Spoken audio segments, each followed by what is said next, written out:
I'm going to go ahead and start, and that'll give everybody another couple minutes. And if they miss anything I say, they'll still get what you say. Hi, everyone, and welcome to our September 2021 Albany Pine Bush Science Lecture. I'm Richard Naylor from the Friends of the Pine Bush community, who co-sponsor with commission staff our monthly science lectures.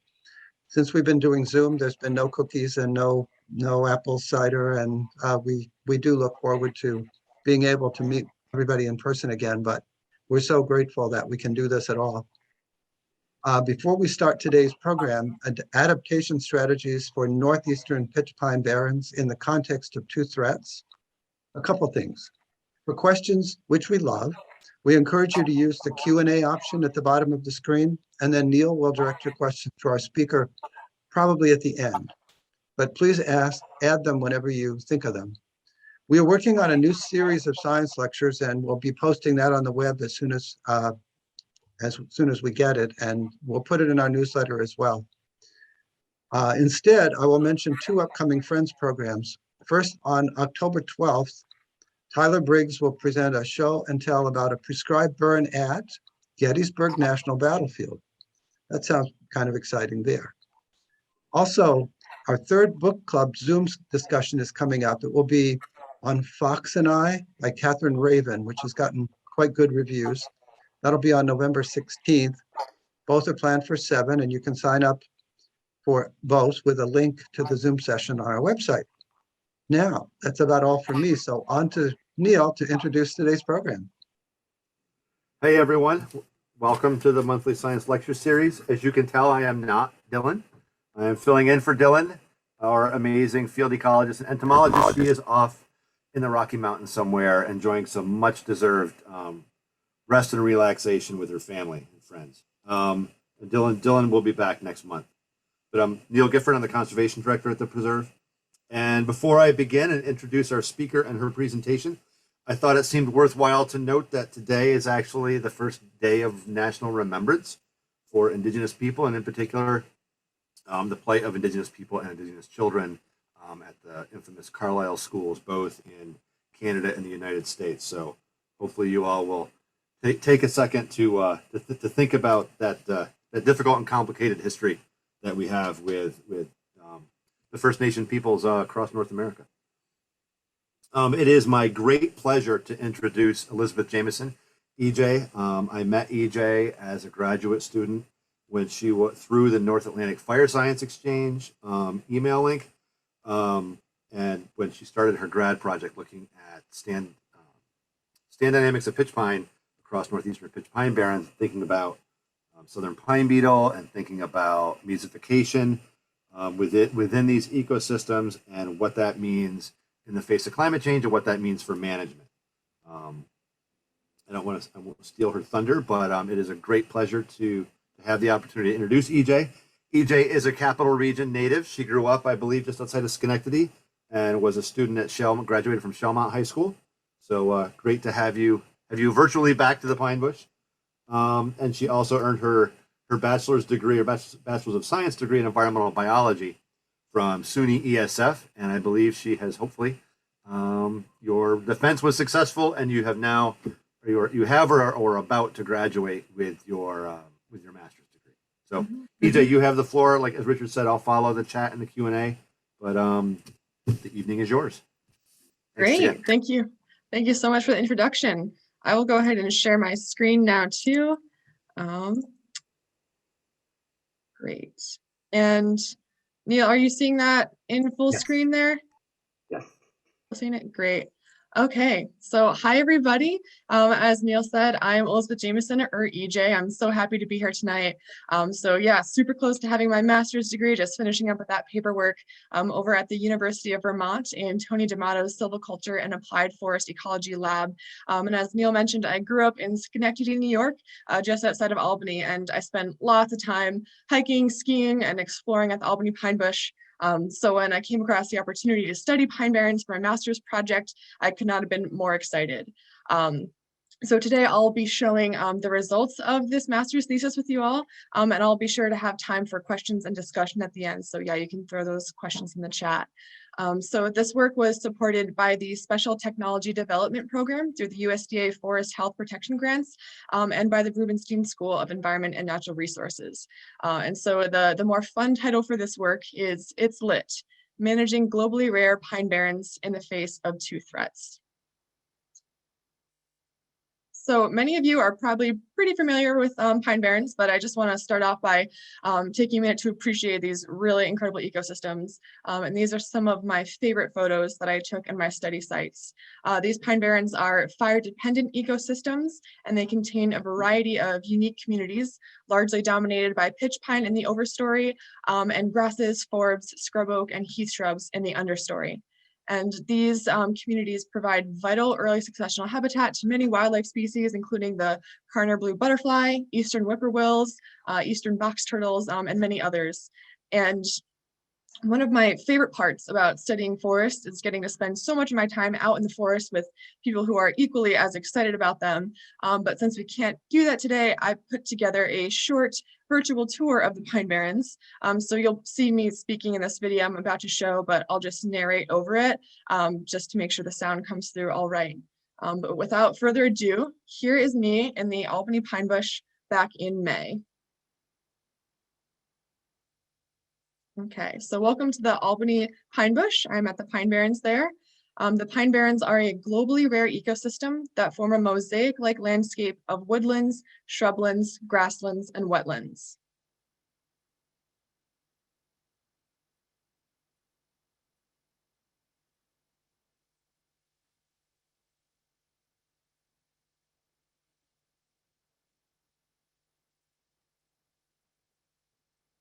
This is pitch pine.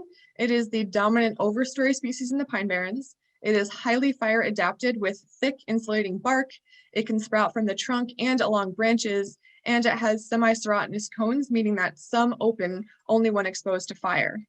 It also needs fire or some other disturbance to regenerate, as it needs open stand conditions, it's shade intolerant, and it needs exposed mineral soil. It also grows really well on super sandy soils that are droughty and nutrient poor, so it's really good at tolerating harsh conditions. In addition to promoting pitch pine dominance and regeneration, fires in the Pine Barrens maintain these open canopy savanna-like conditions.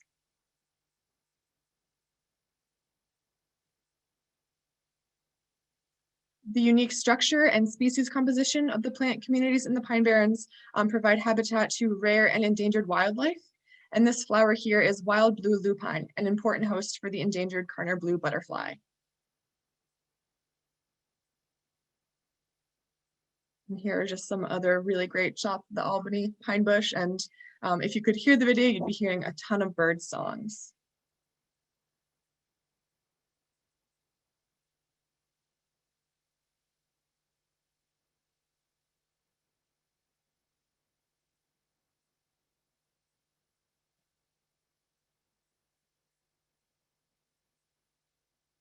Okay.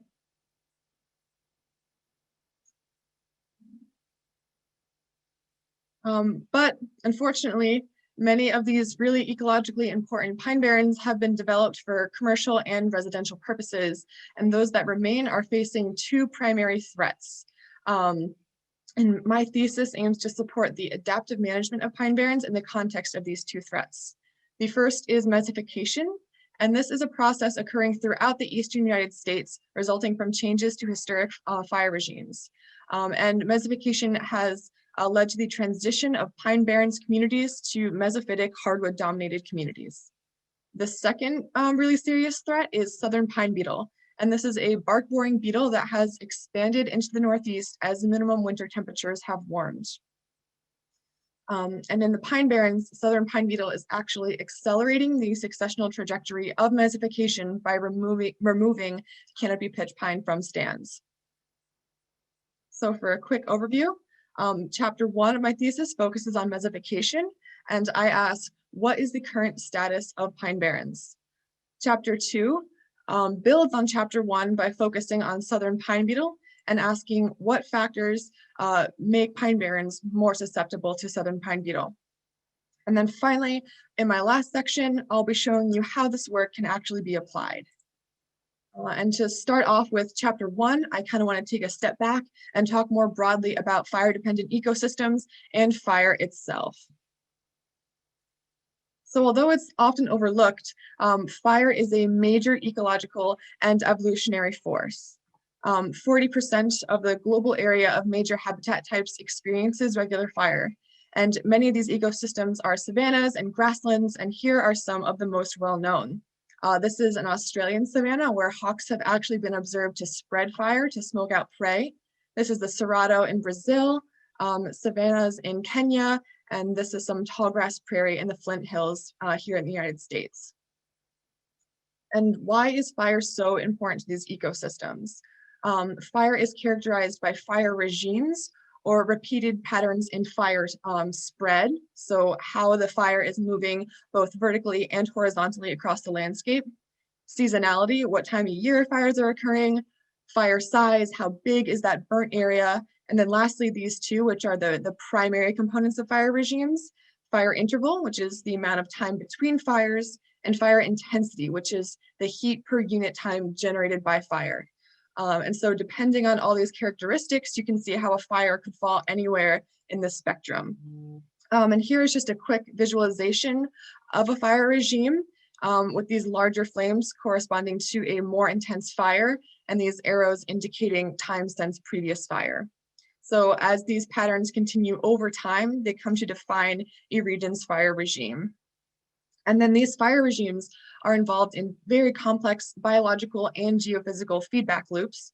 Over on the geophysical side, fire affects the atmosphere by impacting things like carbon sequestration and oxygen concentrations.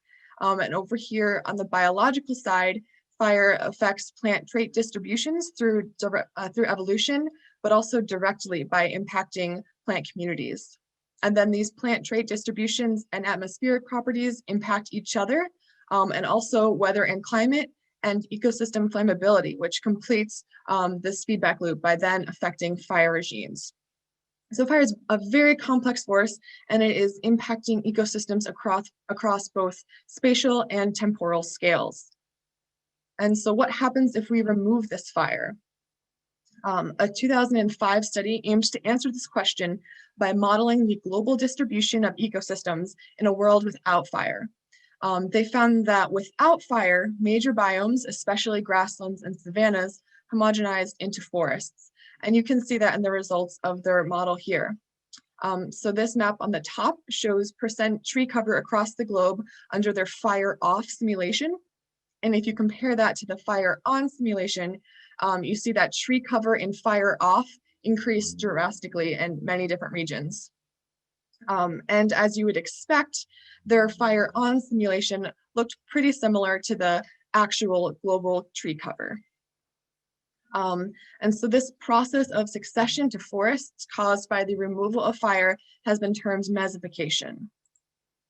And messification is a process occurring throughout the eastern United States, largely because of changes to historic fire regimes. As this map is showing here on the left in brown, much of the East experienced frequent low and mixed severity fires before European colonization. But now over to this map on the right, fires are largely infrequent or rare, shown in those green and blue colors. And there are many reasons for this reduction in fire. The genocide and forced removal of Native Americans by colonizers lessened or removed indigenous land practices, which often include burning for vegetation and game management. And then later, fire suppression policies of the 1920s drastically reduced the amount of fire occurring in the landscape, and that has had severe ecological consequences. And these ecological consequences result from the process of messification.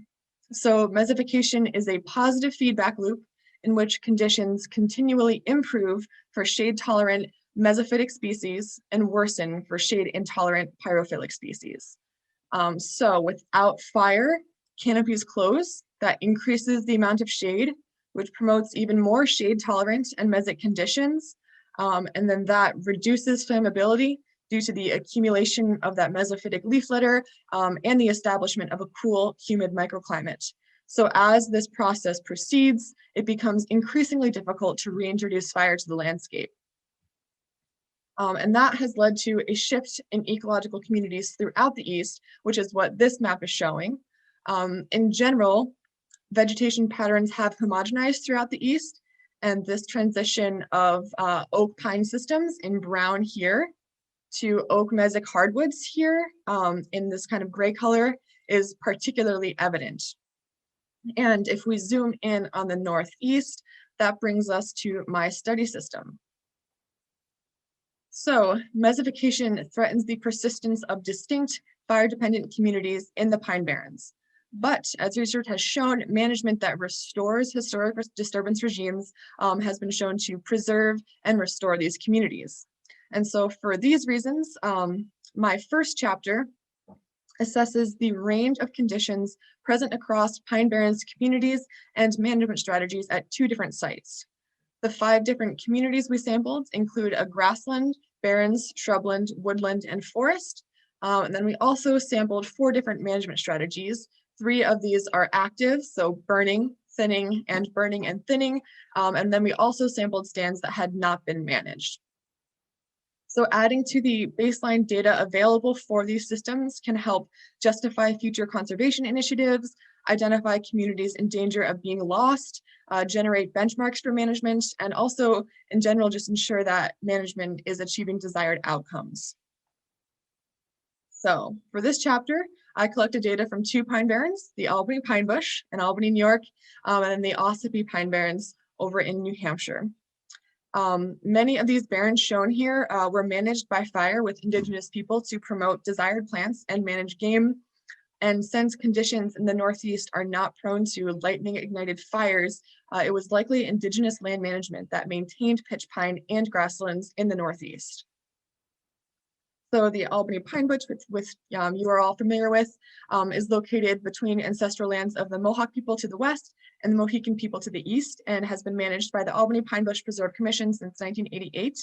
The Ossipee Pine Barrens in New Hampshire, they are a 1,092 hectare preserve located on Abenaki ancestral lands, and it has been managed by the Nature Conservancy since 1988, or managed actively since 2006. Both of these preserves have experienced habitat loss to fire suppression, fragmentation, and land development. So data was collected from both of these sites using standard forest inventory sampling methods, and we distributed our sample stands across the preserves to capture a variety of communities and management strategies. The community classifications and management histories were provided by awesome land managers like Neil for each of these preserves. And so in total, I collected data from 49 stands in the Albany Pine Bush and 20 stands in the Ossipee Pine Barrens. So I will first walk you through the stand conditions that we saw in each of these Pine Barrens communities and management strategies, and then I'll get into the statistical analyses I performed. And so for these communities, I will use these little diagrams here to help you visualize the stand structure of each community type, and I'll present them in order of decreasing disturbance requirements, which is indicated by the circular arrow and then the size and number of flame symbols. So the first community we have are successional northern standplain grasslands. These are transient, short-lived states, and they require frequent fires to maintain pitch pine dominance. And that is shown here with this big pitch pine. The fires also promote pitch pine regeneration, shown here with a smaller pitch pine, and very, very open stand conditions. Grasses and forbs, shown right here, dominate the understory, and then you also have patches of shrubs. So the next community types we sampled are pitch pine scrub oak barrens and pitch pine scrub oak thicket. And these communities develop with fire intervals of 6 to 15 years. And like the grasslands, these have very open stand conditions, but less fire allows for shrubs to replace some of those grasses and forbs. And in some cases, really tall, thick shrub thickets can develop.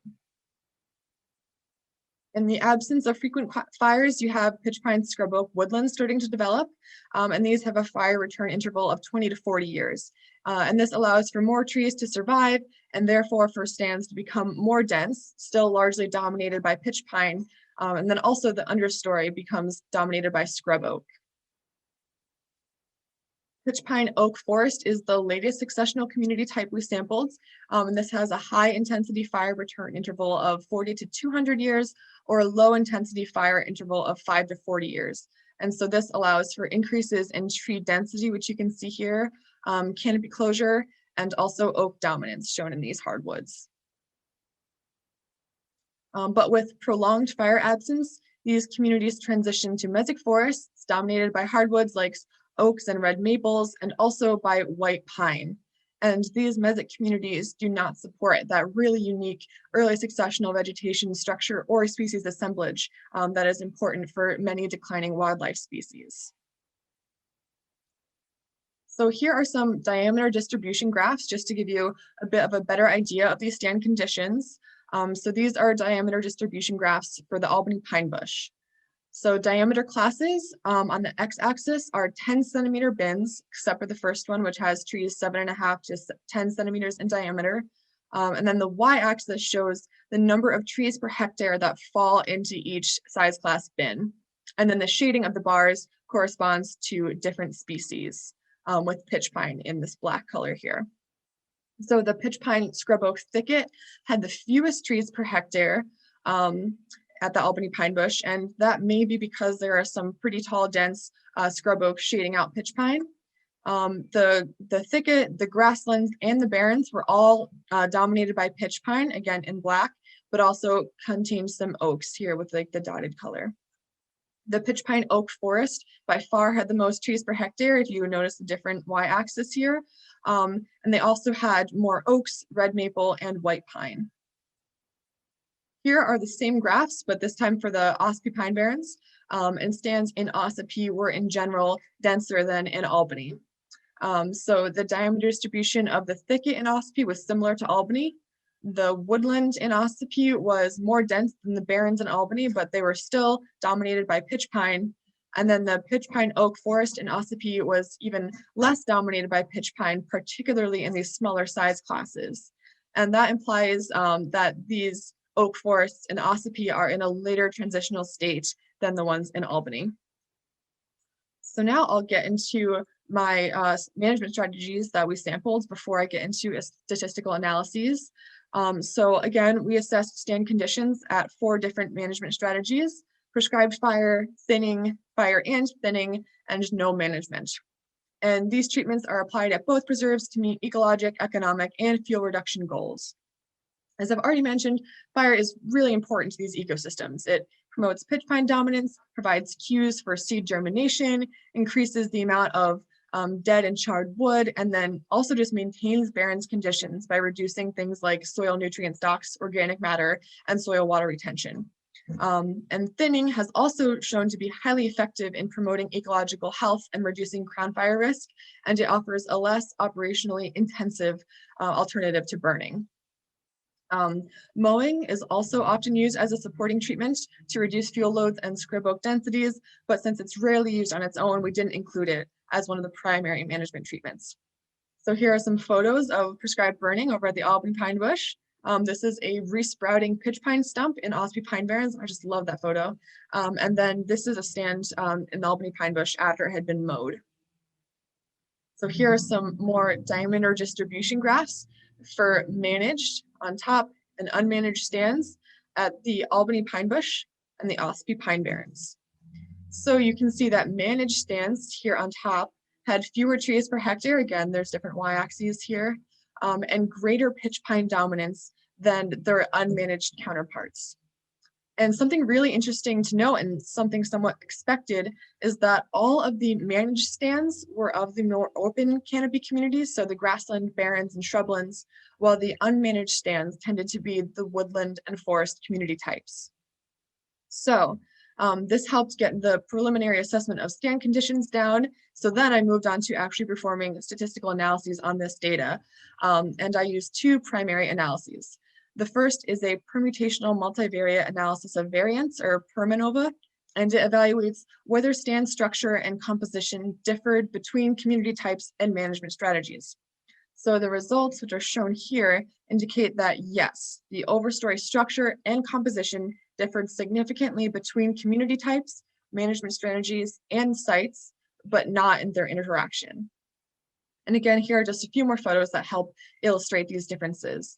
These three are the more open canopy communities that were all managed, and this is a pitch pine oak forest that was unmanaged. I then used non-metric multidimensional scaling, or NMDS, to further visualize these differences in an ordination space.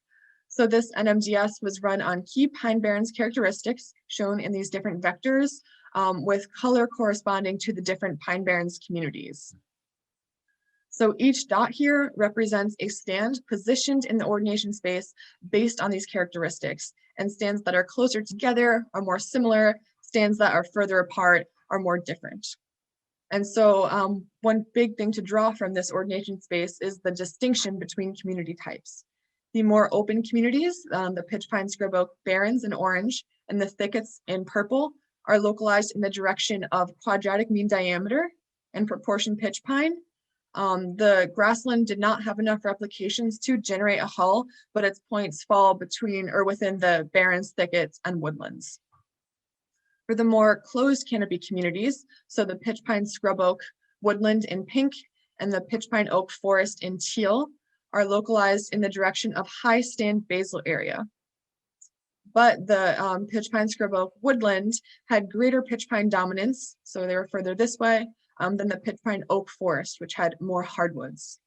And you can also see that these woodlands and forests made up the unmanaged stands, which are shown in the triangular points.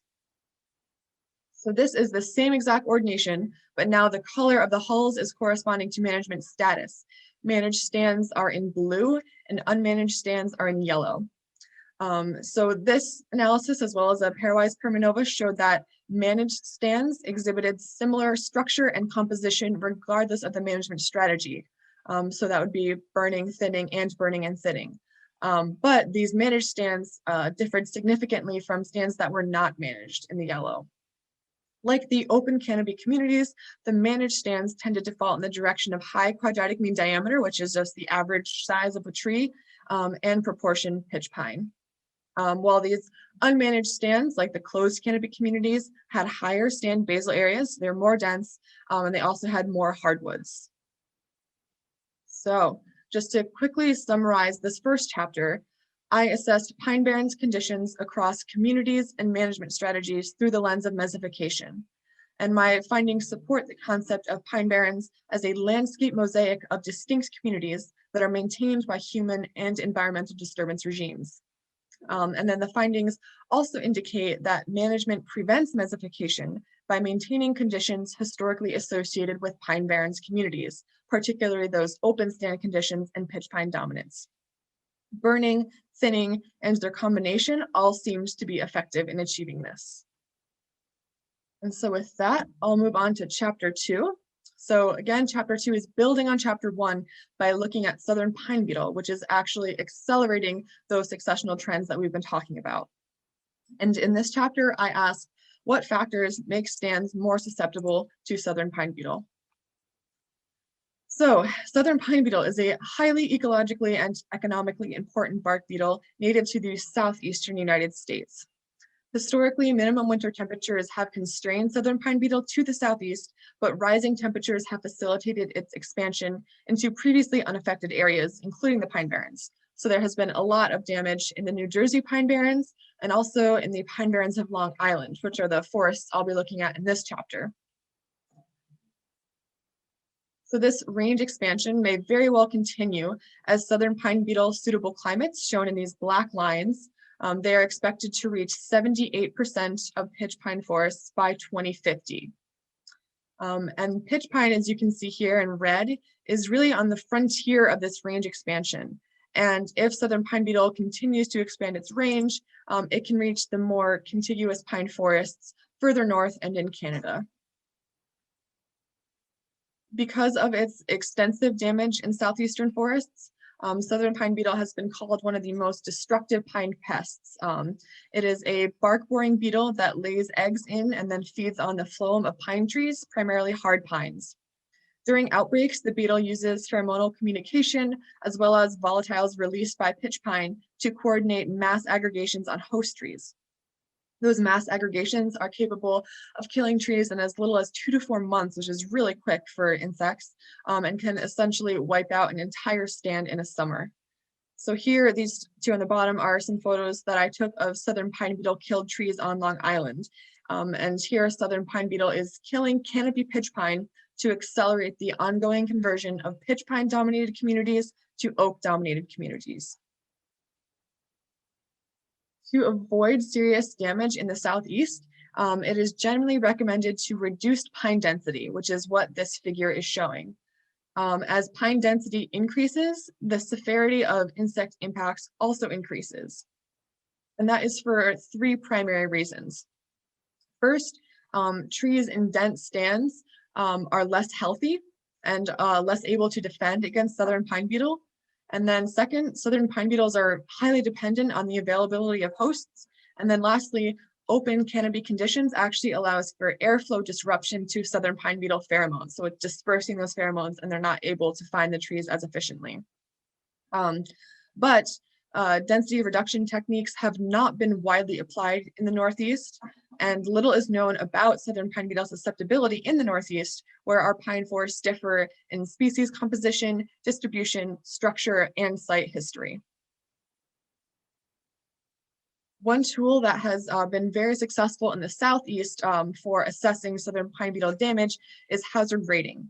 So hazard rating is a tool that uses stand conditions to predict susceptibility to insect damage. And specifically, it can be used to identify and then prioritize high hazard or highly susceptible stands for management. So a little example here, say you're in charge of managing 12 pitch pine stands. A hazard rating model would let you identify which of these stands are the most susceptible to infestation, which would be this high hazard stand here. So then you could prioritize this stand for management over the others. And I'll talk more about that later in the presentation. Preliminary hazard rating models have also been successful in the Northeast, but expanding hazard rating capabilities throughout this newly invaded region could help to identify and those really susceptible stands and reduce their susceptibility before southern pine beetle impacts. So the objective of this chapter is to develop a regionally calibrated hazard rating model specific to Northeastern pitch pine barrens. And this involves 3 steps. First, I need to analyze stand conditions between infested and uninfested stands and see, why might these infested stands, why did those become infested? I then need to actually create the hazard rating model, and then I need to use the hazard rating model to develop management recommendations. So as I mentioned earlier, data for this chapter came from the Long Island Pine Barrens. The first southern pine beetle outbreak on Long Island occurred in 2014, and the New York State Department of Environmental Conservation has been monitoring it since then. And this is the ideal study site for developing a model with wider applications because it contains the northernmost examples of southern pine beetle outbreaks, and because there are still infested and uninfested stands present on the island.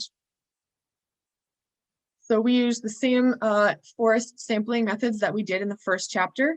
And then the New York State Department of Environmental Conservation also provided additional stand inventory data, as well as southern pine beetle treatment and survey data.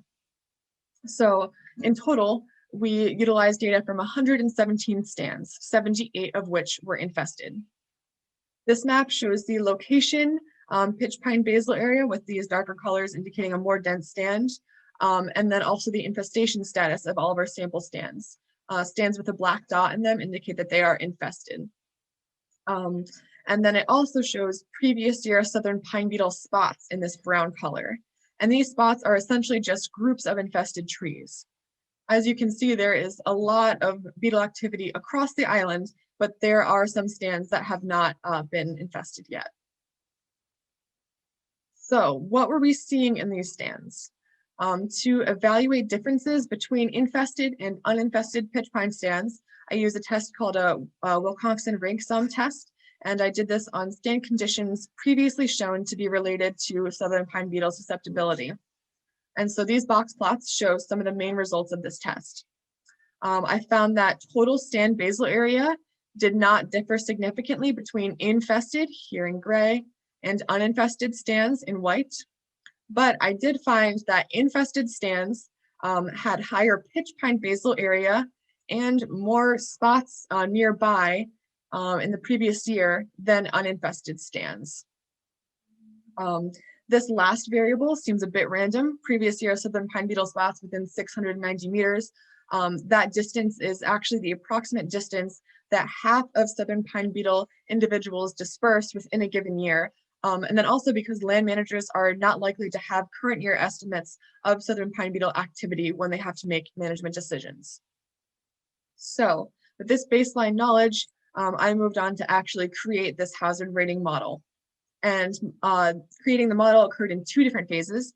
The first is model comparison. I needed to select the best combination of potential predictors of infestation. And this included stand basal area, pitch pine basal area, hardwood basal area, pine basal area, so pitch and white, proportional pine basal area, soil texture classified as sand or loam, and then also those number of spots nearby. I then used AIC to develop top candidate models and then selected the model that was the most ecologically meaningful and applicable to be my hazard rating model. This second phase is model validation, which I will get to later. So this whole model comparison approach resulted in this hazard rating model. So this model is a logistic regression that predicts the probability that a stand is infested based on these model inputs. I'll call them hazard predictors. And these are pitch pine basal area, previous year southern pine beetle spots within 690 meters, and soil texture. These first two, pitch pine basal area and southern pine beetle spots, are continuous variables. And this last one, soil texture, is a categorical variable with two levels, sand and loam. A really important distinction here about this model, it is not a risk model. And that would predict the actual probability of a stand becoming infested given the climate, pest population, etc. So this is a hazard model. It does not predict risk. It tells you how susceptible a stand is to damage based on its conditions. And that means that the model can be applied to regions outside the current range of southern pine beetle where risk is really low to help inform prevention management prior to the beetle's arrival. So for this reason, the outputs are interpreted as hazard ratings. These are values between 0 and 1 that indicate a stand's susceptibility to southern pine beetle. Ratings 0 to 0.4 indicate low hazard stand, 0.4 to 0.6 correspond to moderate hazard, and then lastly 0.6 to 1 corresponds to high hazard. And the model shows that hazard ratings increase with increasing pitch pine basal area and previous year southern pine beetle spots, and on a soil texture of sand. But why would that be the case? So similar predictors have been used in Southeastern hazard rating models, likely for the following reasons. As I mentioned earlier, overstocked pitch pine stands are not as healthy. Individual trees are not as growing as well. Also, southern pine beetle is just really reliant on available hosts. And then also for the soil texture, this one gets a bit tricky, but pitch pines defend against southern pine beetle by using pitch to expel invading beetles. And one of these pitch tubes is shown here. You can see a little beetle stuck in it. And trees need adequate water to produce these pitch tubes. So the higher water availability in loamy soil can actually improve pitch pine's defensive capabilities. Also, stands growing on loamy soil tend to have more hardwoods present, and studies have suggested that hardwoods can actually inhibit infestation by interfering with beetle dispersal and host discovery. So let's take a look at these model outputs. So this figure is showing hazard ratings for stands growing on sand in this solid color and loam in this dotted line, with different pitch pine basal areas shown by line color. And then that is being predicted across previous year southern pine beetle spots within 690 meters on this x-axis. So you can see that stands growing on sand up here and stands with high pitch pine basal area tend to have higher hazard ratings than stands growing on loam and stands with low pitch pine basal area. So just to elaborate a bit further on that, this figure shows how with the same soil texture, loam in this case, and the same number of southern pine beetle spots nearby, this stand that has a lower pitch pine basal area has a much lower hazard rating than this stand with a high pitch pine basal area. This next figure is kind of like a heat map that shows hazard ratings at every possible combination of hazard predictors. So we have loamy soil here on the left and sandy soil here on the right. And this dashed line shows the mean number of southern pine beetle spots in our sample stands. So here's how this would work. Say I'm managing a stand on sandy soil. So I'm over on the right. I have a pitch pine basal area of 15 square meters per hectare, and there were 2 southern pine beetle spots nearby last year. So I can see that this would be a moderate hazard stand. Okay, so I had this model that was giving me these outputs, but I needed to validate it to essentially make sure that it's doing a good job. So I used 3 different approaches for this: the McFadden's pseudo R-squared values, ROC curves, and tenfold cross validations. And I'm not going to bore you with the specifics of those validation approaches, but overall they indicated that my model can accurately predict the infestation status of sample stands.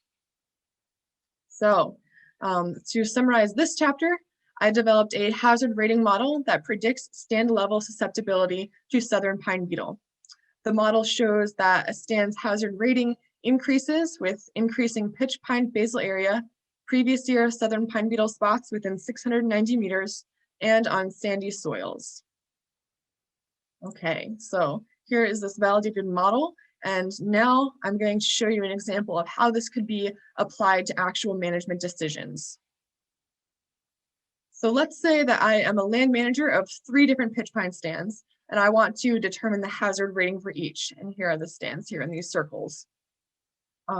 So this first stand has a pitch pine basal area of 10 square meters per hectare. It had no previous year southern pine beetle spots nearby, and it is growing on loam. So I select 0 from these 2 values. And that results in a hazard rating of 0.09. My next stand right here, it has a pitch pine basal area of 15 square meters per hectare. It also didn't have any southern pine beetle spots, but this one is growing on sand. So I select 1.65 from these values. And that gives me a hazard rating of 0.43. Lastly, my last stand here has a pitch pine basal area of 20 square meters per hectare. So it's the most dense stand. It had 3 southern pine beetle spots nearby last year, and is growing on sand. So again, 1.65.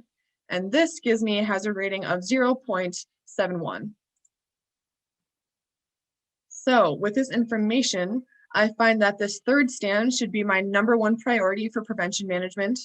The second stand should be my second priority, and this first one is pretty much fine as is, so it's my third priority. Identifying these high hazard stands and then correcting those hazardous conditions is really important to reducing landscape vulnerability to southern pine beetle. So say this time you have 12 pitch pine stands and they're all currently outside the range of southern pine beetle. And then we have 1 high hazard stand that is existing with optimal habitat for the beetle. So if southern pine beetle continues to expand its range like it's expected to, southern pine beetle could arrive here and persist at really low levels, and we might not even know it's there.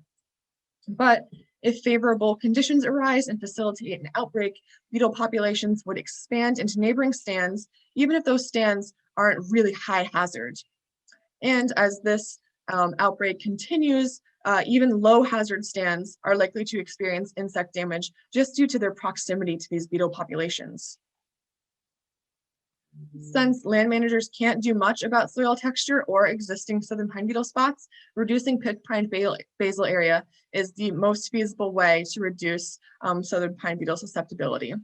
And we found that pitch pine stands with basal areas less than 15 square meters per hectare, shown right here, these stands tended to be less susceptible to infestation, especially in regions outside the range of southern pine beetle, like the Albany pine bush. And that's what this red line is showing. So managing northeastern pitch pine barrens to meet this density target of 15 square meters per hectare could potentially reduce southern pine beetle impacts in this region.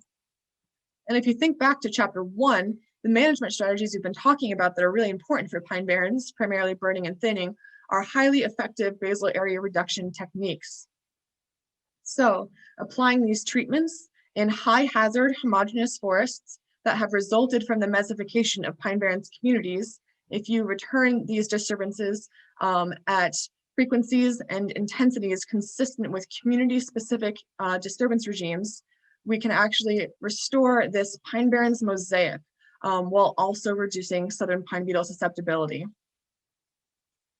And then this is just a conceptual diagram that is further illustrating this work.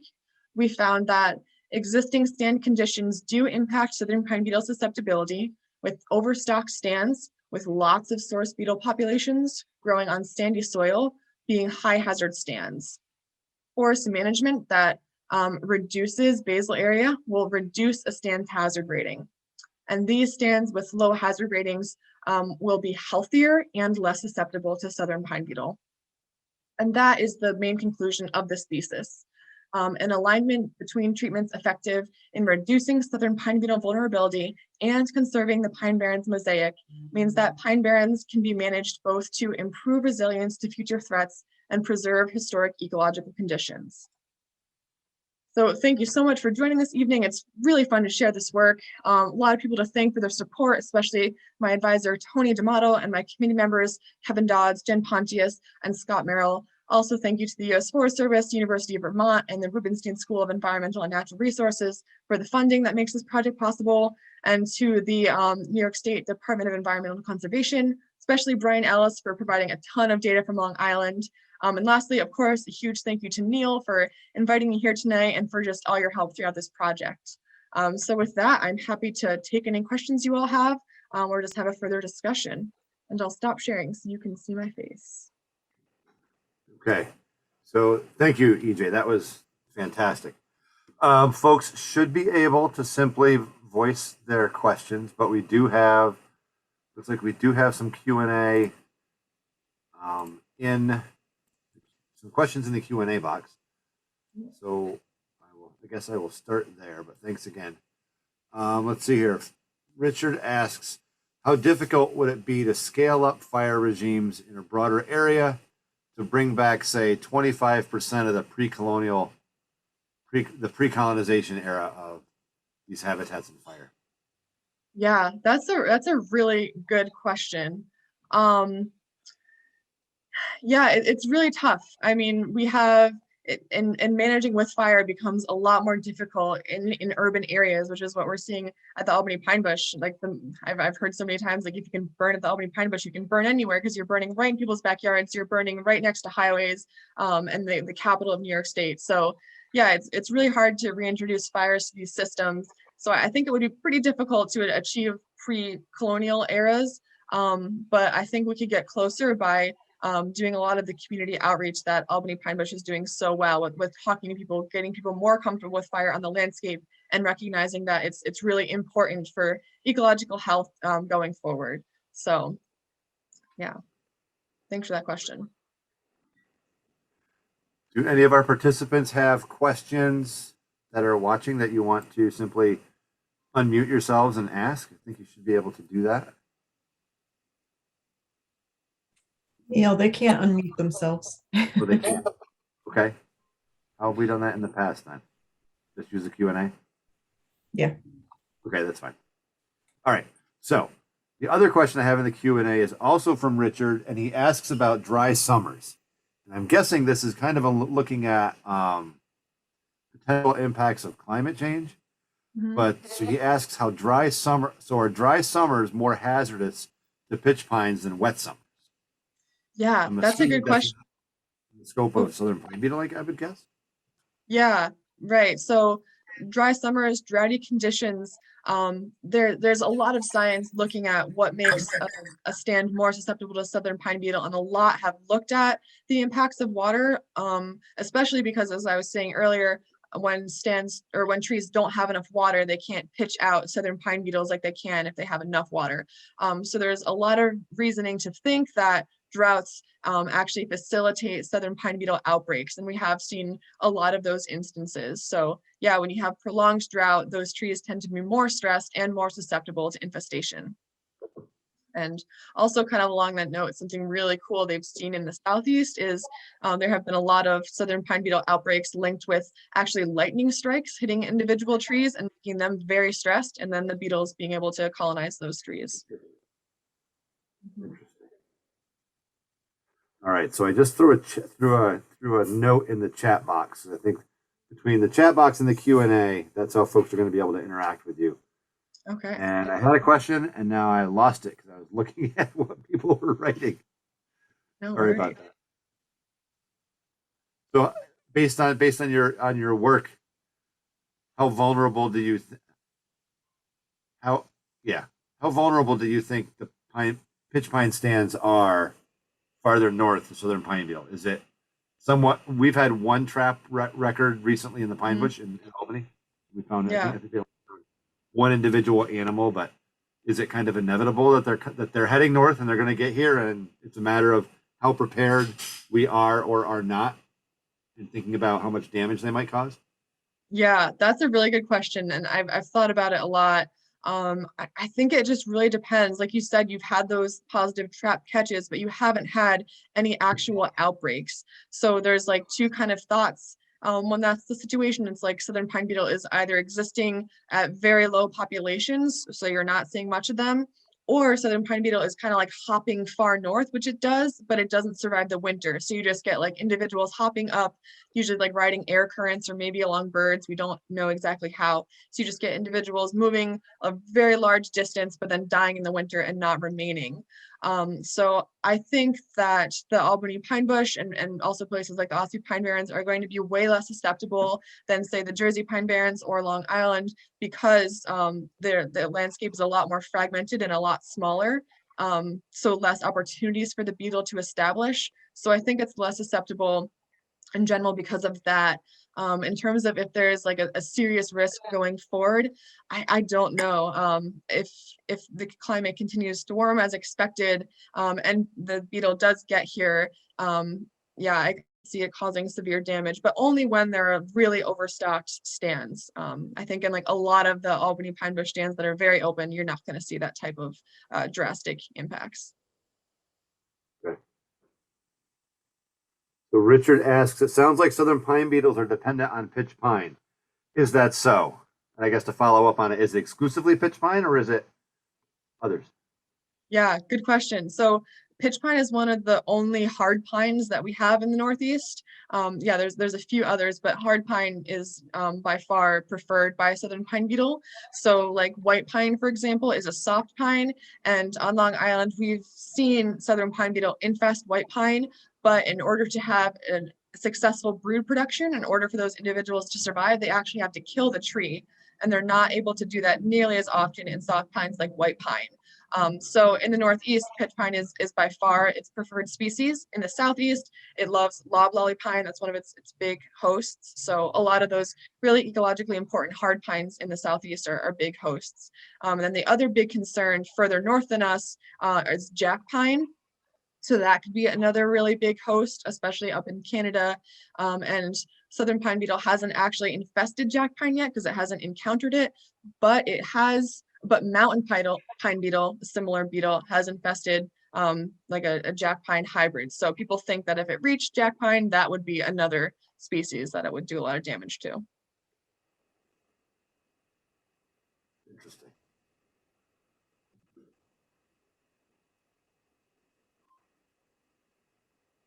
Let's see here, we're just about 8 o'clock. I'm looking at the reading, checking the boxes. I know that Dr. Campbell is on this presentation, and I am surprised he doesn't have any questions for you. Steve works with Dylan and I. I don't know if you met Steve when you were in the preserve, but he's our conservation. I think briefly, yeah. I think you threw around some jargon that I'm curious.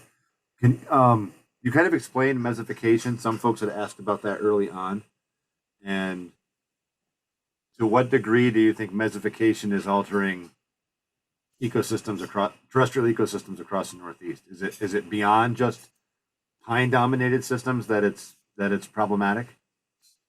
Yeah, I think so. And it's a really interesting interface here because we're talking about, people refer to like natural fires often, which would be like lightning fires generally, and those are really prominent out west. So we're seeing those like large catastrophic fires in the forest out west, and that's a result of mesification. You have these forests that are more dense than they ever have been, because there isn't regular fire coming through. So that's one of those ecosystems that has been really hit hard by it.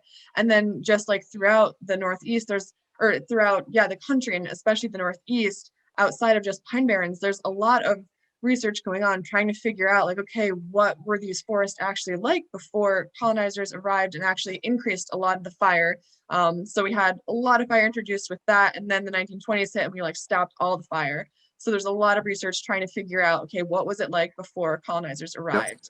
And that's really tough to figure out. There's a lot of science going on, but it's a complicated scene. I don't know if you've come across this book yet, EJ. It's called Forgotten Fires.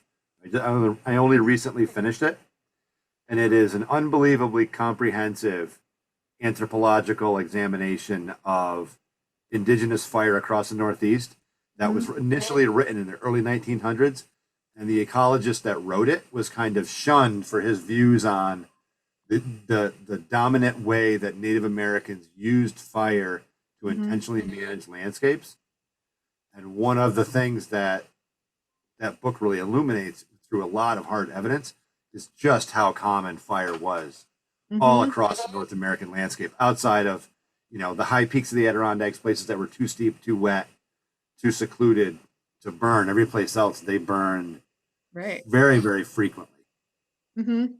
As a result, think about natural fire. Like I guess my point is it helped me realize how much indigenous fire is natural fire.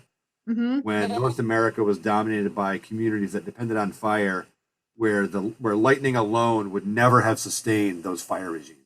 Right. Yeah, exactly. I definitely need to check that book out.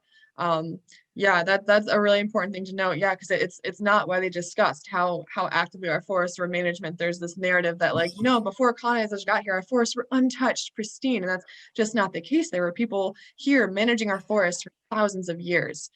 So I think that's a really important point to make. And something that's way, because the fact that plants and animals, it happened over the course of thousands of years. So plants and animals actually evolved, and communities developed and evolved within that, effectively a human-dominated fire regime, which is why I consider them natural. Exactly. And then those perspectives are often left out of science because the Native Americans have passed down all of this information through oral traditions, and that's not what science listens to. And I think that's something that really needs to be improved, and those perspectives need to be. That's why I like that book, because he went to a lot of firsthand accounts of the earliest contacts with folks who were surveyors and whatnot, and just the story of indigenous people in fire just repeated itself over and over and over again across every region of what's now the United States. Cool.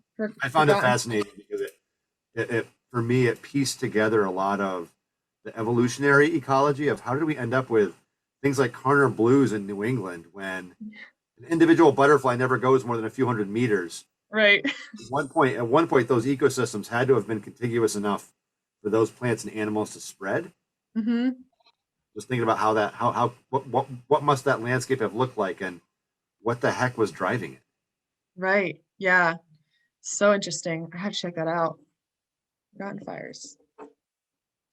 Well, we are at 8:03. I don't know. I do not have any more questions, but honestly, I will admit this is the second time I've seen your presentation, so I really got a lot out of it both times.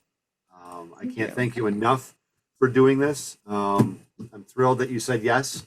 I think the fact that your project in particular is some really strong science directly tied to our landscape and our management, ties together so many things in a nice, neat package that I think you added a heck of a lot to our annual science lecture series. So I can't thank you enough for doing this. Thank you so much. Yeah, I had a great time. So good to come here and talk about my research. And like I mentioned, I've loved the Albany pine bush for a long time. So it's really, really cool to be here and share all this with you. Well, it was nice to have you back. Come back and visit us when you're in Albany. Yes, definitely will. All right. Okay. Thanks, EJ. I think that's it. I don't know that Richard has any other business that he needs to discuss with the group before we close. This presentation and all of our science lectures are actually available on the Pine Bushes YouTube channel.